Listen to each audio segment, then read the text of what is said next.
Hi, welcome to BONITA'S kitchen and thank you for joining us. What I'm going to be making today is a traditional Newfoundland tomato soup cake. Here in Newfoundland and Labrador there are so many different and unusual cakes, and I just came across this one and I'm excited to show you how to make it. So what we'll do is get started on showing you the ingredients as we put it into our bowl. So let's get started. What we're going to be using is room temperature or just slightly nooked in the microwave, 3/4 cup of butter. Just toss that on in, and we're going to be using 1 cup of brown sugar. I'm going to cream that together. So after you got that just slightly creamed together like this, we're going to use a can of tomato soup. Now this seems like a weird ingredient, but trust me when I say delicious in this cake. So you just pour it on in, scooping out the tomato soup, and what we're going to do as well is pour in 1 can of water. Now I'm going to set this to the side and I'll show you when we'll add this in. So then you're just going to cream the tomato soup in with your brown sugar and your butter. Now I was told by my mom that some people use tomato soup as well in their fruit cake, their dark fruit cake, and I can see why, because this gives it an awesome texture, and you'll see why as well when I show you this already baked cake.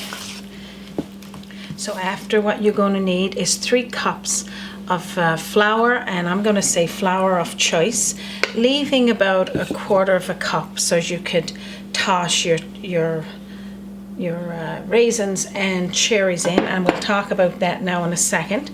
And we're going to be using 1 teaspoonful of baking soda and 2 teaspoonfuls of baking powder. So I'm going to sift that on into our wet ingredients. Okay, so you just sift it all in there, and this will give it sort of a cake texture when you sift in your flour. That's done. So after you've sifted in those ingredients, we're going to fold it together.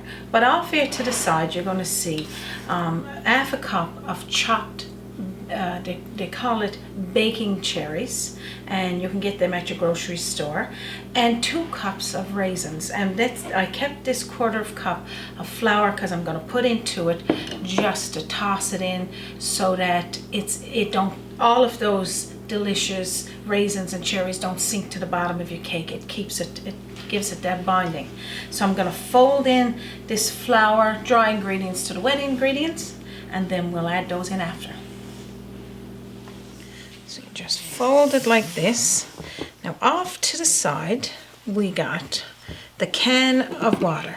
So the tomato soup can, this is to clean out all of the tomato soup that's inside there, plus it's given us that can of water, and that's how they would measure it years ago. They'll call it a can of soup and a can of water. You're going to toss that on into your mixture, and now you're going to fold that around. So as you can see, you fold that on in, and the baking soda and the baking powder together gives it a nice texture. We're not using any eggs in this recipe, and I can't even tell you how nice it is. It's just a wonderful combination. So after you folded this together like that, what we're going to do now is get our raisins and our cherries ready. So I'm going to take the cherries and toss right on into that flour and just kind of toss it around. Then I'm going to toss it in on top of the raisins and give that a little toss just to coat them with the flour. So now we're going to take all of our raisins and cherries, chopped cherries, and pour into our batter. Now we're going to fold all of this in there until it's all combined. This smells absolutely amazing, this batter do, and it's going to smell even better because what we're going to do now is add in 2 teaspoonfuls of allspice. What's a nice cake without having that spicy taste? The minute I opened up this allspice, my old sinuses just cleared. Absolutely amazing. I could put this stuff over everything.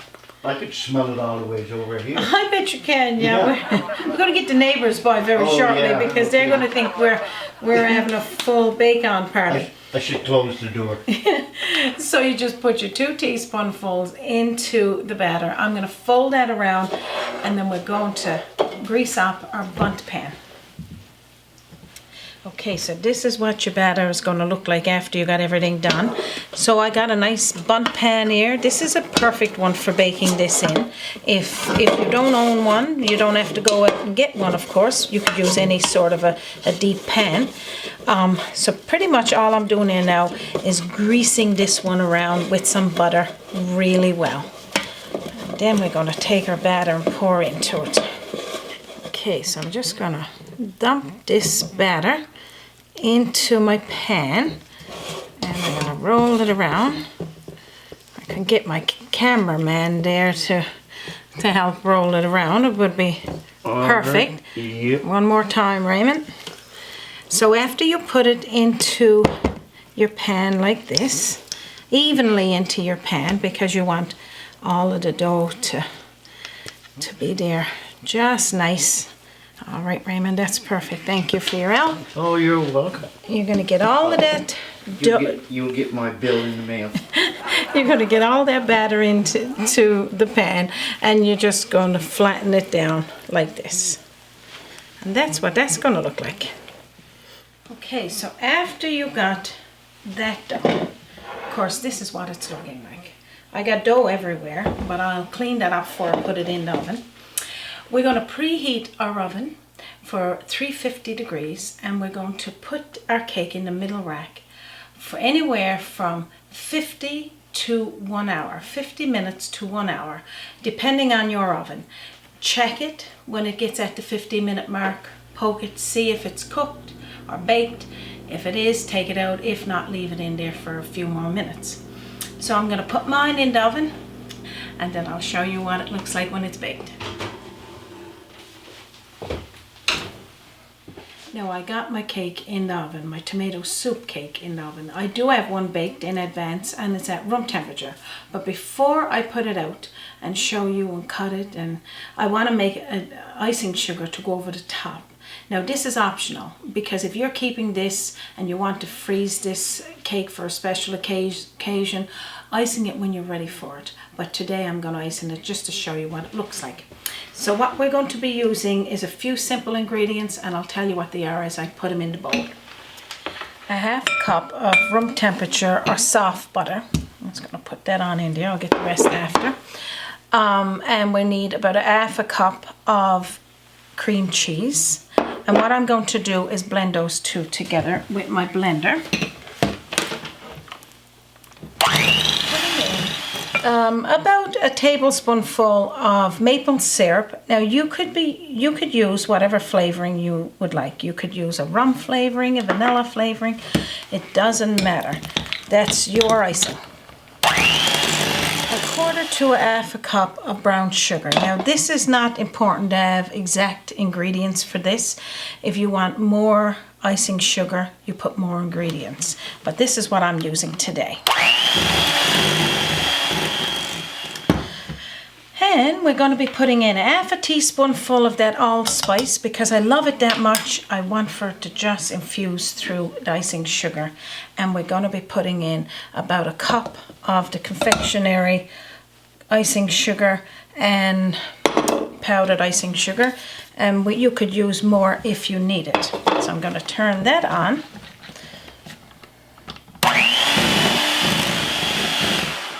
Okay, so I just need to get my spatula to clean around the sides and this is ready to go. Now I can eat this just with the spoon and I'm sure if you've got little kids or grandkids they probably do the same. I'm going to mix that last little bit around there and then we'll get started icing our tomato soup cake. Now this is our tomato soup cake, and I always say it's as good as it looks and too good to eat. So what I'm going to do now is give you a closer view. We're going to put a little bit of icing over the top, and then I'm going to cut into it. Just look at this nice cake, how nice it is. And you know, the other thing, I like when it's got the hole in the middle, because you could do so much, you know. You can dress it up, and then you could add some fruit. And so what I'm doing here basically, and normally I wouldn't even think about icing this cake. I will just serve it with a little bit of cream. But today I want to do it a little different. I just wanted to put a little bit of icing over the top so you can still see the nice brown layers outside, that the tomato soup kind of give it that like reddish kind of look. And that's pretty much all I'm going to do with that. And what I'll do now is cut a nice piece and show you what it looks like on the inside. Now I can't wait to cut into it, but I got to share this with you. Raymond wants me to put little sprinkles over the top of the cake because he loves sprinkles. But I just put a little tiny bit more of that allspice. You know what? I'm just make you want to see. I'm just going to put sprinkles over these, that's all. So what I'm going to do now is cut a nice piece, and I'm going to show you what it looks like. Okay, so that's it there. And now I'm going to tuck this in under and take out a nice piece. And now this is what it looks like. Just look at that color and all of the raisins and fruit in there from the cherries. I'm going to put that on my plate. I'm going to show you the inside of this cake, and then I can't wait to have a taste. So now that I got my cup of tea and it's steeped nice, I'm going to have a little taste of our tomato soup cake. And I got some allspice over the top, and again you could add a little bit of cream as well. Oh my, I can say drop the fork. I can tell by the expression on your face that And it's the taste. definitely 2 thumbs up. And the Oh. taste of the spice, the allspice, you can't taste the tomato soup, but it gives it that dark, moist look. Delicious. Just gonna have a little sip. Oh my, that is so good. Well, I hope I've convinced you to make this old-fashioned traditional Newfoundland tomato soup cake. And like I said, here in Newfoundland and Labrador, there's all types of cakes that you can make, and I've only hit the surface. So I'm hoping that I might have a few viewers out there that got a couple of recipes that's hidden, belong to their mom or their grandma. They want to share it with us, and we can show it here on BONITA'S Kitchen. So if you enjoyed this recipe and you like to make it, the recipe is posted down at the bottom of this video. Also the subscribe button, and if you haven't already done so, please do. Like and share any of our videos. We got over 220 posted right now to YouTube. You can also visit us on our Facebook page or send us a message on www.bonitas'skitchen.com. We'd love to hear from you. So thank you for joining us here today for this episode of Tomato Soup Cake. I hope you enjoyed it. So from our kitchen to yours, you have a wonderful day. Hi, I'm Bonita from BONITA'S Kitchen. If you're visiting Newfoundland and Labrador, don't forget to check out Brigus and the surrounding communities and towns. And don't forget to join us again on BONITA'S Kitchen. Join us by the sea, a journey in culinary, always an open door. BONITA'S Kitchen to yours.